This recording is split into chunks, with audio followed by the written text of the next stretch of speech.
오늘 오전에도 예비비 관련해서 예비 불용과 불용에도 불구하고 내년도 예산안에 예비가 증액이 많이 된 것에 대해서 많은 의원 지적이 있었어요.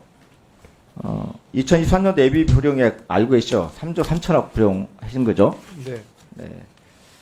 그런데 어쨌든 28.5%의 낮은 집행률밖에 안 보고 있습니다. 근데 이제 어쨌든 예비비가 필요하긴 하죠. 근데 기재부에서도 예비비를 활용해서 그 사업을 진행한 게 있는데, 저번에도 한번 제가 그 질의하면서 말씀드린 게 있는데, 기재부 내에서도 예비비를 활용한 게 이런 게 있어요. 임시조직으로 만들었던 조색개혁 추진단 운영을 위해서 예비비 32억 8,300만 원을 배정받은 후에 46.6% 집행하고 51.8%는 불용 처리한 게 있고요. 조색개혁 추진단 운영도 마찬가지고 신성장 전략계획 추진단 운영, 금융차 지원단 운영들도 실제 불용액이 너무 많습니다. 저 부처 내에서도. 그런데 이제 이런 상황에 불구하고 어쨌든 4조 8천억을 편성을 했는데, 다 의원님이 지적하셨지만 예비가 올해 과다하게 많이 높아진 건 사실이죠. 그 절대 금액으로 보면은 뭐 그렇게 말씀하실 수도 있겠지만 저희가 네. 2017년 18년하고 지금하고 일반액이나 총지출료가 들었습니다. 그래서 그거의 비율로 보면 뭐 그 정도 수준 된다고 생각합니다. 그러면 예비비를 그 증액을 한 이유들이 보통 기후변화에 따른 재해대책, 물가 상승에 적극 대처하기 위해서 예비비를 늘렸다 이렇게 표현들을 하고 계시던데, 지금 행안부에서 지금 각 부처별로 재해재난 대책비 다 편성돼 있죠. 예비비로. 네, 있습니다. 뭐 행안부도 있고 환경부도 있고 환경부에도 하천 재해대책비가 있고 별도의 재해대책비가 있고요. 농림축산식품부에도 재해대책비가 있고 해양수산부에도 양식 등 재해대책비가 따로 있습니다. 이 금액도 8,270억이 준비되어 있습니다. 어쨌든 재해대책 목적 예비를 과다 편성한 건 재검토가 필요하다고 생각하는데요. 네. 예. 네, 근데 의원님 2020년도에는 그럼에도 불구하고 예비비로 재해대책 관련된 게 1조가 넘어 사용이 됐습니다. 그러니까 네, 그런 경우는 필요합니다. 네. 제가 말씀드려볼게요. 어쨌든 예비비라는 건 예측했으면 예산의 지출이랄지 초과 지출할 때 필요할 때 쓸수있다 생각해요. 네. 뭐 여러 비판이 있어요. 대통령 직무실을 이전하는데 그 예비비를 썼다.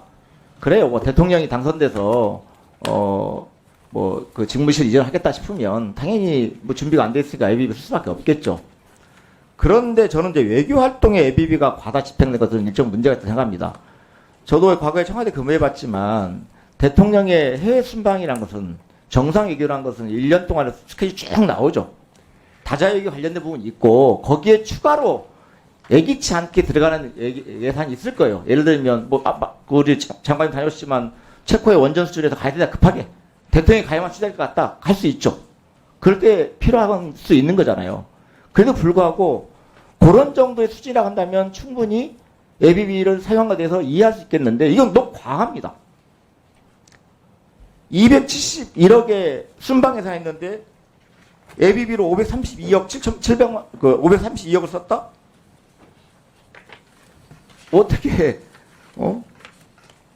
더 준비된 예산보다 예비비가 더 2배 이상 추가 투입된 것은 누가 뭐라고 해도 예산을 잘 못 세운 거죠.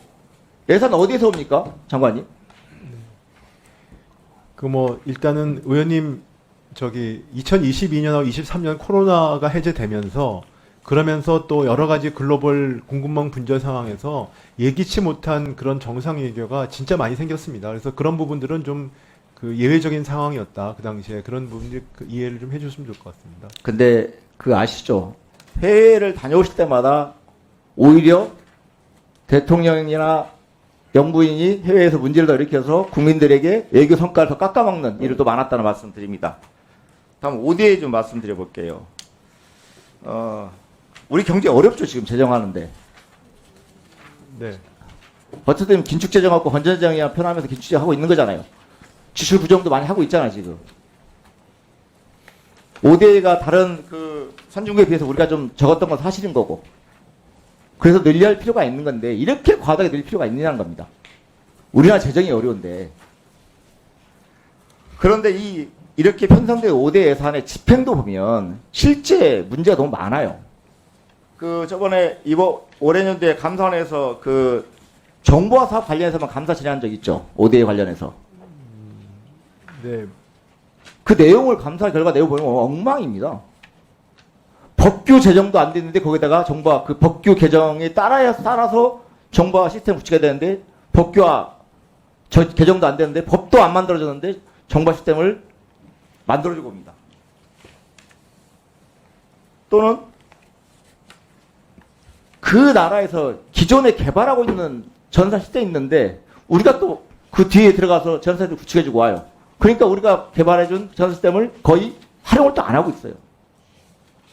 저는 예산을 늘리는 것도 필요할 수 있겠지만 예산이 제대로 집행되는가 해서 철저한 관리가 필요하다고 봅니다. 장관님 어떻게 생각하십니까? 네, 말씀 뭐 의원님 지적 전적으로 동감합니다. 그러니까 예산에 대한 어떤 집행 이런 것들을 철저히 한다는 건 분명히 맞고요. 다만 ODA 관련된 건 우리가 GNI 대비 ODA 규모가 31개 중에 28입니다.